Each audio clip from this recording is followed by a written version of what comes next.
নমস্কার বন্ধুরা, বাঙালির ঘরকন্যায় সকলকে স্বাগত। আজ আমি রান্না করতে চলেছি চিকেন রেজালা।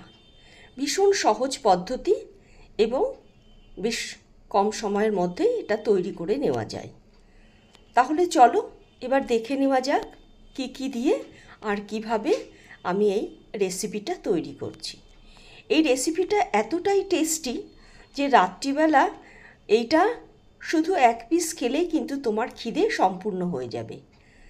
আর এটা রুটি, নান, পরোটা, এমনকি ভাতের সঙ্গেও এটাকে খেতে পারো। সেই হিসাবেই এটাকে আজকে আমরা দেখে নেব কিভাবে এটা করতে হয়। কিছুটা কাট করে নেব, তারপরেই এটাকে মশলা দিয়ে আমি ম্যারিনেট করে রাখবো।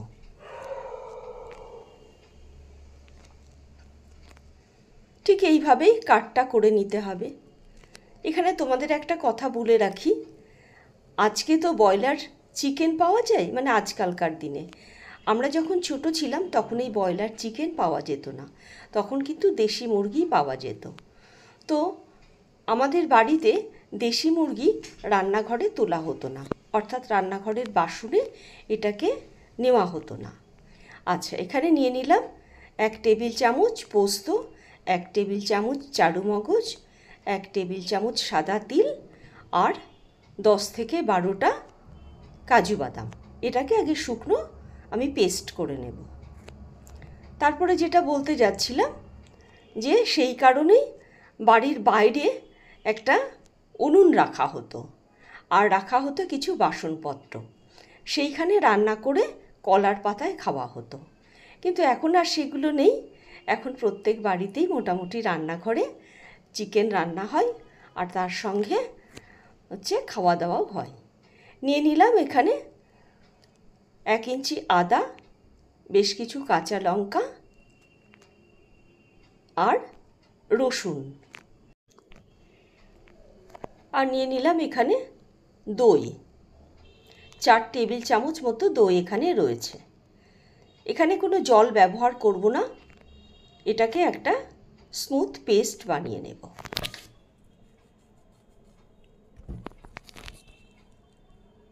তো সেই হিসাবেই এখন চিকেনটা ছোট বড় প্রত্যেকেই অন্তত সপ্তাহে 1 দিন করে তো তারা খাবেই, এবং চিকেনের নানা রকম প্রিপারেশান এখন তৈরি হয়।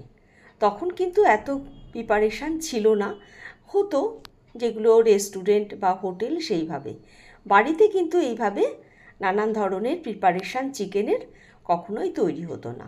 প্লেন আলু দিয়ে ঝোল গরম গরম ভাতের সঙ্গে সেটাকেই সবাই তৃপ্তি করে খেত।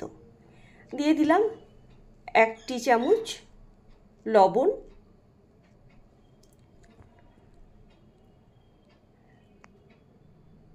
1 চা চামচ কাশ্মীরি লঙ্কার গুঁড়ো আর 3 টেবিল চামচ রিফাইন্ড অয়েল বা সাদা তেল। এবার এইগুলো দিয়ে খুব ভালো করে এটাকে মেখে নিতে হবে। এপিট ওপিট খুব সুন্দর করে মেখে নিয়ে এটাকে মিনিমাম 45 মিনিট, আর যদি তার বেশি করতে পারো তাহলে খুব ভালো হয়, 1 ঘন্টা মতো ম্যারিনেট করে রেখে দিতে হবে। আমি সেটাই করেছিলাম, 1 ঘন্টা মতো ম্যারিনেট করে রেখে দিয়েছিলাম। এবার গ্যাসের উপরে ফ্রাই প্যান বসিয়ে দিয়েছি, অর্থাৎ ননস্টিকের কড়াই। সেখানে দিয়ে দিলাম 2 টেবিল চামচ সাদা তেল আর 1 টেবিল চামচ গাওয়া ঘি। এবার এটা সম্পূর্ণ গলিয়ে নিতে হবে। তেলের সঙ্গে ঘিটাকে ভালো করে মিশিয়ে নিয়ে তার মধ্যে এটাকে বসিয়ে দিতে হবে। ঠিক এইভাবেই এটাকে সেট করে বসিয়ে ঢাকা দিয়ে মিনিট 5-এর জন্য এটা রান্না হতে দিতে হবে।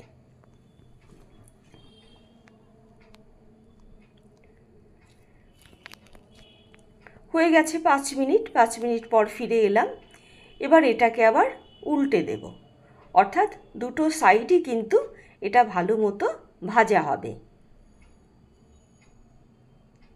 ভাজা বলতে কিন্তু এখানে ডিপ ফ্রাই নয়, এটাকে ঢাকা দিয়ে দিয়ে লো ফ্লেমে এটাকে ভাজতে হবে।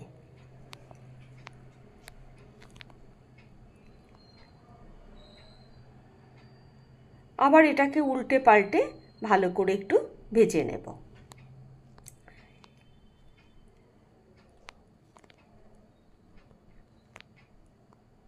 এই রান্নাটা বাচ্চাদের কিন্তু ভীষণ পছন্দ হবে, তারা এতটাই ভালোবাসবে যে তোমাকে বলবে মাঝে মধ্যেই এটা রান্না করে খাওয়াতে।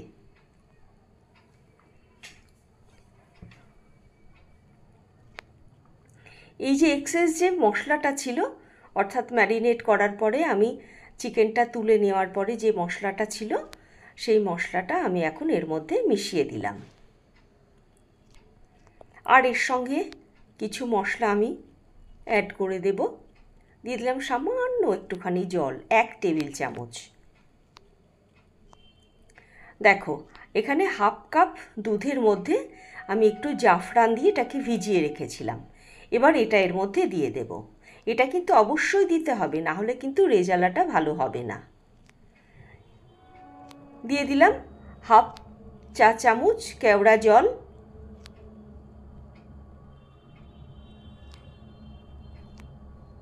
আর হাফ চা চামচ রোজ ওয়াটার বা গোলাপ জল। আর এর সঙ্গে দিয়ে দেব জায়ফল। এই জায়ফলটা নিয়ে এটাকে ভালো করে ঘষে এর মধ্যে বেশ কিছুটা পরিমাণে দিয়ে দিতে হবে। এটাই কিন্তু এর টেস্ট এবং স্বাদ দুটোকেই বাড়িয়ে তুলবে। এবার আবার এটাকে ভালো করে মিশিয়ে নিতে হবে।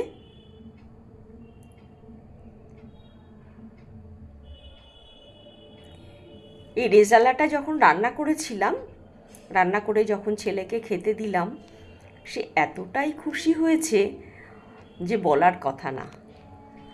ভাবছি আর একদিন আবার বানাবো, একটু সময়ের অভাব তো, অন্যান্য কাজ থাকে, সেই কারণেই সবসময় হয়ে ওঠে না। এবার দিয়ে দিলাম 1 চা চামচ চিনি। যেহেতু দইটা আছে তাই ব্যালেন্স করার জন্য সামান্য পরিমাণে চিনিটা দিতে হবে। সকলকে অনেক ধন্যবাদ আমার ভিডিওটা দেখার জন্য। যারা আমার চ্যানেলে নতুন এসেছো তাদেরকে অনুরোধ করব অবশ্যই একটা লাইক, শেয়ার এবং সাবস্ক্রাইব করবে। যারা অলরেডি সাবস্ক্রাইব করে দিয়েছো তাদেরকে অসংখ্য ধন্যবাদ। সকলে ভালো থাকবে, সুস্থ থাকবে। আবার দেখা হবে নতুন আর একটা ভিডিও নিয়ে, নতুন আর একটা পর্ব নিয়ে। যারা ফেসবুক থেকে দেখছো তাদেরকে অনুরোধ করব ফেসবুক পেজটা অবশ্য করে একটু লাইক করে দিও। রাখছি তাহলে আজকের মতো।